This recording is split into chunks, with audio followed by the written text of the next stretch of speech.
Hello everyone, welcome to my kitchen. आज मैं आप सबके साथ अनरसे की रेसिपी शेयर कर रही हूँ, जो एक महाराष्ट्रियन डिश है और दीपावली पर महाराष्ट्र में लगभग हर घर में बनाई जाती है। तो चलिए इसे बनाना शुरू करते हैं। यहाँ पर सबसे पहले हम 2 कप चावल लेंगे। यहाँ मैंने ग्लास सेट की है तो 2 ग्लास मैंने चावल लिए हैं। अब चावल कौन से लेना है, यहाँ पर वही जो इडली बनाने में हम यूज़ करते हैं, मोटे वाले चावल। तो बस उन्हीं चावल को मैंने यहाँ पर ले लिया और अच्छे से साफ़ कर लिया। इसके बाद बड़े बर्तन में डालकर इन्हें हम अच्छे से 3 से 4 बार धो लेंगे और इसके बाद इसका पानी हम हटा देंगे। इसके बाद इसमें साफ़ पानी भर देंगे। पानी इतना डालेंगे कि चावल अच्छे से डूब जाए और इसे ढककर हमें 3 दिन रखना है, लेकिन हर अगले दिन हमें इसका पानी चेंज करना है। तो ये दूसरा दिन है। इसका पानी हटा देंगे और इसके बाद इसमें फिर से साफ़ पानी भरकर रख देंगे। इस तरह से हमें 3 दिन करना है। अब ये तीसरा दिन है। तो इन चावलों को 3 दिन हो गए हैं, तो इसका पानी हम हटा देंगे। इसमें हल्के से बबल्स दिखने लगे हैं, तो इसका पानी हम हटा देंगे और इसके बाद अब हमारे चावल तैयार हैं पिसने के लिए। लेकिन उससे पहले इसे हम किसी छन्नी में रख देंगे ताकि एक्स्ट्रा पानी निकल जाए और उसके बाद इसे किसी सूती कपड़े में लगभग आधा से 1 घंटे के लिए फैला देंगे। लेकिन उन्हें पूरी तरह से हमें नहीं सुखाना है। इतना सुखाना है कि चावल में मॉइस्चर रहे अंदर। धूप में हमें इन्हें नहीं सुखाना है। बस हमें इतना सुखाना है कि जब इनके ऊपर हम हाथ फेरें तो हमारे हाथ में नमी ना रहे। और उसके बाद इसे हम पीस लेंगे। हाथ में हम जब फेरेंगे तो हमारे हाथ में बिल्कुल भी गीलापन नहीं आएगा। तो ये चावलों को बस अब हम मिक्सर जार में अच्छे से बारीक पीस लेंगे।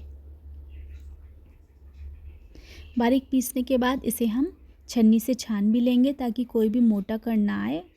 और उसके बाद जो मोटा बच जाएगा उसे वापस फिर से मिक्सी में हम पीस लेंगे।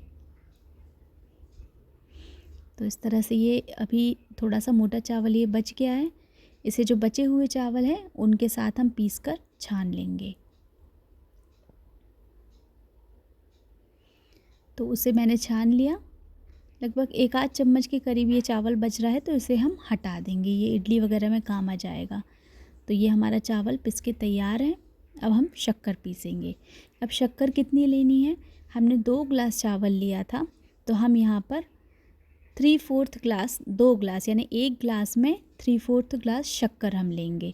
तो यहाँ पर 2 3/4 ग्लास भर के शक्कर मैंने ले ली है और इसे भी मैंने पीस लिया और अब इसे हम अच्छे से छान लेंगे। यहाँ पर हमारे चावल और शक्कर दोनों एकदम बारीक पिसे होना चाहिए ताकि वो अच्छे से बंध जाएं और उसका जब हम लड्डू बनाएंगे अभी बाद में तो वो अच्छे से बन जाए। तो यहाँ पर थोड़ी सी शक्कर भी मोटी सी बची है, इसे हम हटा देंगे। अब इसके बाद यहाँ ये चावल हैं और मैंने जो शक्कर पीसी है वो भी अब इसमें हम मिला देंगे और अच्छे से चावल और शक्कर को मिला लेंगे। तो शुरू में तो ये ऐसा लगेगा कि ये लड्डू ही इसके नहीं बन पाएंगे, लेकिन चावल में मॉइस्चर है तो उसकी वजह से ये लड्डू बनने में बहुत आसानी होती है। तो इसीलिए हम चावल जब पीसते हैं तो थोड़ा सा उसमें मॉइस्चर रहता है, उसी समय हम पीसते हैं। तो यहाँ पर मैंने चावल के आटे और शक्कर इन दोनों को अच्छे से मिला लेंगे। उसके बाद इसे हम हाथों में लेके बांधेंगे तो ये लड्डू का शेप लेने लगेगा।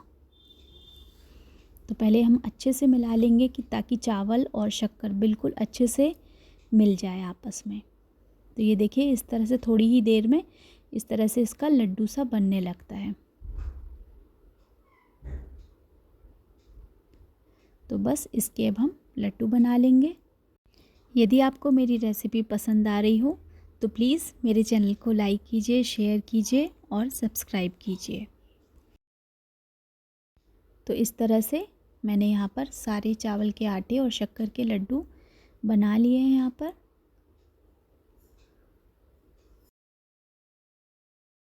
तो अब इन्हें अभी अनरसा नहीं बनाएंगे, इसे हमें कुछ दिन रखना पड़ेगा। तो यहाँ पर हम किसी स्टील के साफ़ सुथरे सूखे डिब्बे में हम इन लड्डुओं को रख देंगे और फिर इसे अच्छे से ढक्कन लगाकर 3 से 4 दिन के लिए रख देंगे। उसके बाद हम इसके अनरसे बनाएंगे। वैसे ये लड्डू ख़राब नहीं होते हैं, 15 से 20 दिन भी यदि अच्छे से हम रखेंगे तो ये ख़राब नहीं होंगे। तो बस इन्हें ढक्कन से ढक देंगे और हम 3 से 4 दिन बाद इसके अनरसे बनाएंगे। तो 4 दिन हो गए हैं और अब इनके हम अनरसे बनाएंगे। 3 से 4 दिन में ये शक्कर और चावल आपस में बहुत अच्छे से मिल जाते हैं और उसके बाद इसके अनरसे बहुत अच्छे बनते हैं। तो इस तरह से ये मैंने पहला एक लड्डू निकाला है और इसे हम हाथों से फोड़ लेंगे और इसके बाद इसे दूध से इसका हम आटा लगाएंगे। तो यहाँ मैंने पहले एक लड्डू का बना लिया है, आटा गूँथ लिया है।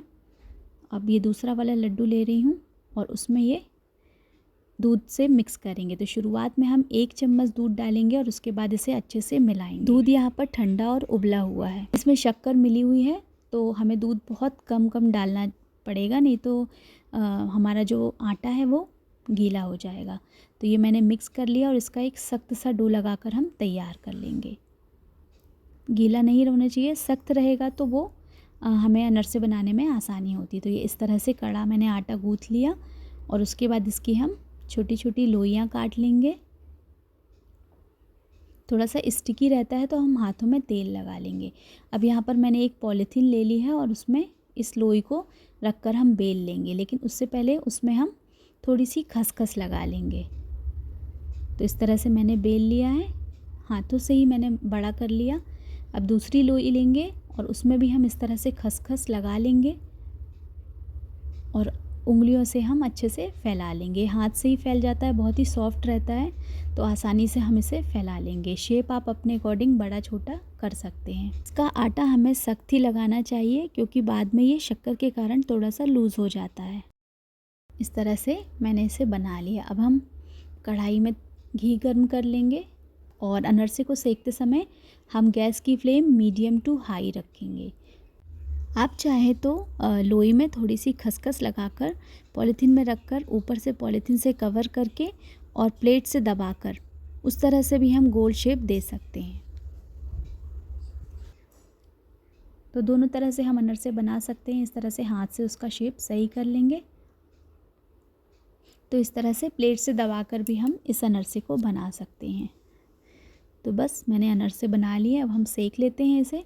तो घी हमारा गर्म हो गया है, मीडियम हॉट ऑयल में हम इन्हें डाल देंगे और जो खसखस वाला साइड है वो हम ऊपर की तरफ रखेंगे और इस तरह से चम्मच या झारे से हम इसके ऊपर घी थोड़ा सा डालते रहेंगे ताकि वो उस तरफ से भी सिक जाए।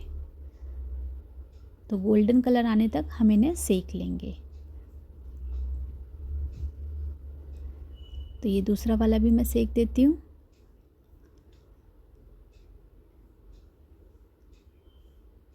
तो ये भी हमारा सीख गया है। तो इस दिवाली आप भी इस अनरसे की रेसिपी को ज़रूर ट्राई कीजिए और रेसिपी यदि पसंद आई हो तो प्लीज़ मेरे चैनल को लाइक कीजिए, शेयर कीजिए और सब्सक्राइब कीजिए। तो यहाँ पर मेरे अनरसे सारे मैंने सेक लिए थे और बस इन्हें अब हम प्लेट में लगा देते हैं। तो इस दिवाली आप भी इन अनरसों को ज़रूर ट्राई कीजिए और आप सभी को दीपावली की ढेर सारी शुभकामनाएँ। Thanks for watching.